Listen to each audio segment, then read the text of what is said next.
What's up, guys and gals? It's your host from the most, Griever, as always, bringing you guys the latest chapter review for Jujustu Kaisen, chapter 195. And right out of the gate, I'm going to tell you guys right now, is there a lot to talk about this chapter? No. But do I like this chapter? Yes. Yes. Because of one particular man. And his name is Dido. What a cool name. Dido. And he's an old man. He's built. He's got a mustache. A very manly man's mustache. And he is just looking for, like, the chapter begins off with the fact that he is just looking for a katana. So he's literally been brought back. He's a culling game player, but I'm a little confused as to the fact that, he is looking for a katana, so I assume that he's like a past sorcerer, but he's not a sorcerer. He's I'm confused, really, realistically, like what he is. Same with the sumo guy. Like, are they from 400 years ago as well, or are they present day people? Like what the hell is going on? Anyways, fact of the matter is, I'm not sure. Maybe one of you guys can tell me that. But at the end of the day, this dude is freaking awesome. All he's like, is a katana not the true heart and the soul of Japan? Where is the katanas? And he's trying to find one, and he ends up finding an old Bandai toy and stuff like that. And he's just like, well, I need a katana. Where is the katana, right? Then we move on to, unfortunately, this weird sumo kappa guy. I don't get his thing. I mean, clearly he's a kappa who's into sumo sort of aesthetic, and I don't fully... I mean, maybe he'll be cool later, but I really didn't care about him. The one cool thing about his little story about trying to find someone to play sumo against, and nobody wants to play sumo, and women aren't even allowed to play sumo or do matches of sumo because it's a tradition thing, and it's like sacred and all that crap. But yeah, the one good thing out of his backstory, though, directionally, he's sort of like doing a Zoro thing, but at the same time, I like the fact that he's asking like these kids to play, and they're like just playing on like the Nintendo Switch or whatever, and they mention getting a perfect 6 perfect IV Ditto, and it just won't hatch. Well, that's not really the way it works. It's just really cool because it's a really nice Pokemon reference, but like a meta game reference to Pokemon. It's not like, oh, my Charizard, my Charmeleon evolves into Charizard, or I can't find the fire. Like, it's not a basic thing. A lot of people won't know what 6 perfect IV means. People won't know what IV means. People won't know what 6 perfect means. So it's a very meta little reference there to the Pokemon gaming, for competitive battling for sure, but also just in general for breeding and stuff like that for game mechanics. So I definitely super appreciated that. I actually got a big grin on my face when I read that. I was like, oh man, they really did that. Trying to realistically, in a way, make the world seem more alive in that respect. Like, nobody's just gonna say like the most generic shit. Like, that's very specific, but that's realistic. Like, if you went and listened in on a bunch of people's conversations on the city streets, you're gonna not know what the hell they're talking about, because they could be talking about anything. They could be talking about the details of a video game. They could be talking about a movie. They could be talking about a relationship. They could be talking about anything, and you might not fully understand because you don't have the background of information, right? So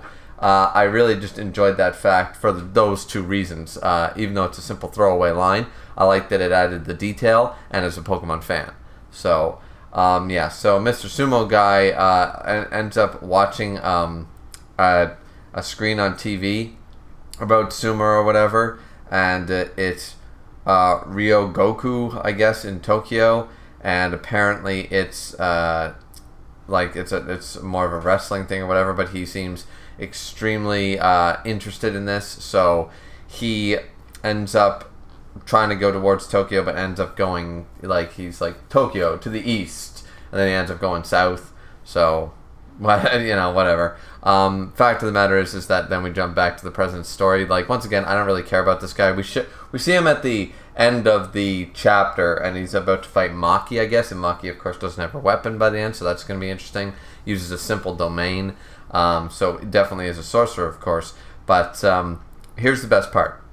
Here's the best part is that Maki does show up to help against Noya and says, Kamo realizes that the three men aren't up. And by the way, I didn't fully understand, and I thank the comments section for the last chapter. I should have mentioned this at the beginning of the review, but I really like the fact Kamo's backstory. I didn't understand what exactly that was referencing, but now I like the idea. It wasn't a past memory. It was the idea, like, his mother moved on, and had a new family that he's not a part of. He doesn't belong anywhere. That hit a lot deeper. I didn't get it when I read it, so I'm glad that the comment section, like, explained that to me for the last chapter, and that made the last chapter quite a bit better, in all honesty. So yeah, I forgot to mention that.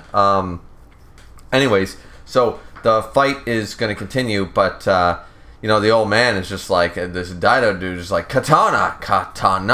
He's just like, he really wants the katana. So all of a sudden, Maki has a gamble and says, and I believe this is what Maki is going for. It's a stalemate right now, but what we need is a new variable, something unforeseen outside of the fight, something crazy. So she gives away her Tetsaiga, which, it's the Tetsaiga, done again, but the Mai Blade, the Tetsaiga, she gives it away and throws it towards the Daido man.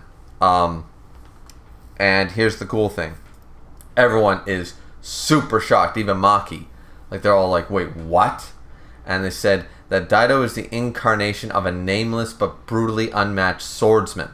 And I'm like, okay, so this guy is from the past or whatever, reincarnated or an incarnation. Like, what, is he a cursed spirit? I don't really fully understand, in all honesty, but the fact of the matter is that he's a badass because he does not fight with cursed energy. So he's similar to Toji and he's similar to Maki, except this man seemingly is even more amazing because he actually has no cursed energy whatsoever, just like they do, but he can't even see the fucking spirits. He can't see them because he literally is like, this man is so good, his swordsmanship is so good, he does not need cursed energy, and they are actually all feel his presence. His aura is so great, they're not feeling a single ounce of cursed energy from this guy.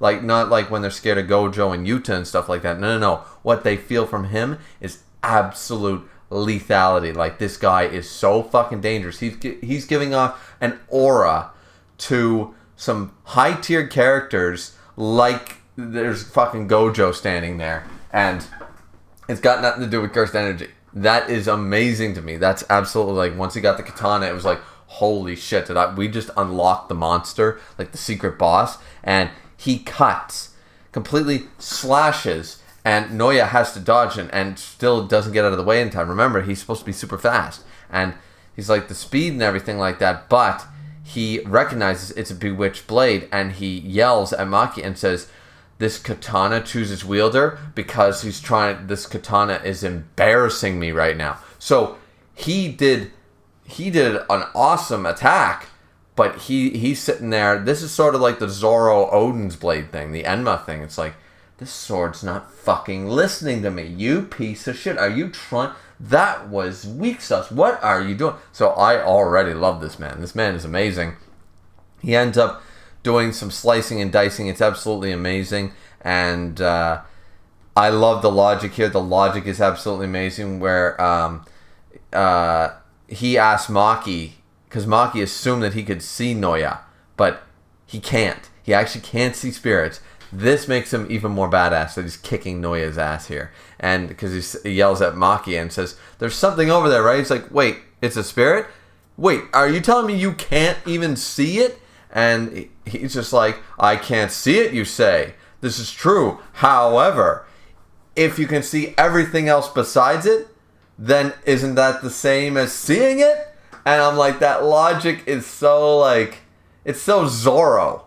Like, it's reminding me of a Zoro as something Zoro would say. It's like, yeah, that's right, I can't see it. But since I can see everything else, it's clearly in the one spot where I can't see, right? So, like, that doesn't really work logically, but the logic, it just sounds cool. So I'm just like, you know what, fuck it, that's amazing. And this old man is absolutely awesome, just chilling. And he ends up cutting Noya, doing this insane, crazy attack thing with all the blood going everywhere and stuff. I don't know what the hell he just did, but it's got some crazy black slash thingy, and he cuts Noya completely in half, and Noya's like, what the hell? And he's like, yep, alright, let's do this. Maki is even shocked, going, when I swing my blade, that doesn't happen. And remember, he doesn't have cursed energy, so he can't do any of that. So this man is using the Tetsaiga blade, which is what it is, but the Mai blade way more effectively than Maki is. And Maki is now recognizing that she's still got a ways to go. I kind of like that. She's got the blade, she's got the power now, but she's still not mastered the blade yet.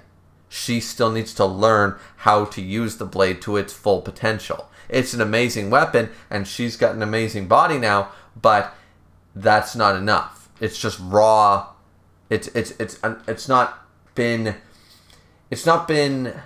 what's the word I'm looking for? Chiseled away yet. It's like a beautiful piece of marble, and yeah, the marble's fantastic, but it's still just a block. We need to chisel away at it to form a beautiful statue. You know, we've got to perfect it. We've got to nurture it. We've got to, you know, I can't think of the right word that I'm looking for, but I think you guys know what I mean. So I like that. There's more potential for Maki there. And she takes that to heart and saying, if you can see everything else besides it, what is it that I'm not seeing? So very, very interesting on Maki's side of things. And now she has a development. Now, of course, Maki is going to fight against the simple domain of the sumo kappa guy, who forms the sumo ring, of course. So that's going to be very interesting, I guess. I don't really care about him. But a lot of people are going to go nuts the fact that we see Toji again, because it's Toji when he, you know, was resurrected somewhat. He kind of looks sort of weird in this shot, I find.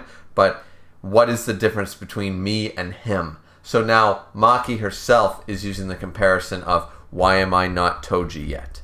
I've done everything that I needed to do. What is the difference between me and Toji's level? So that's very interesting. And I think our new old man badass samurai, who once again is literally, this Daido dude is literally came out of nowhere and can't use cursed energy, can't even see the spirits, and he's that fucking dangerous. He's that fucking dangerous.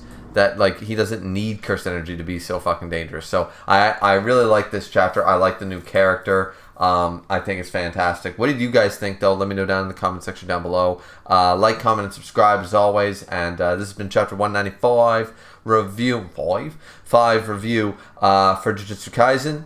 As I said, like, comment, subscribe, drink responsibly as always, and we'll see you guys back here next time for chapter 196. I really like this chapter.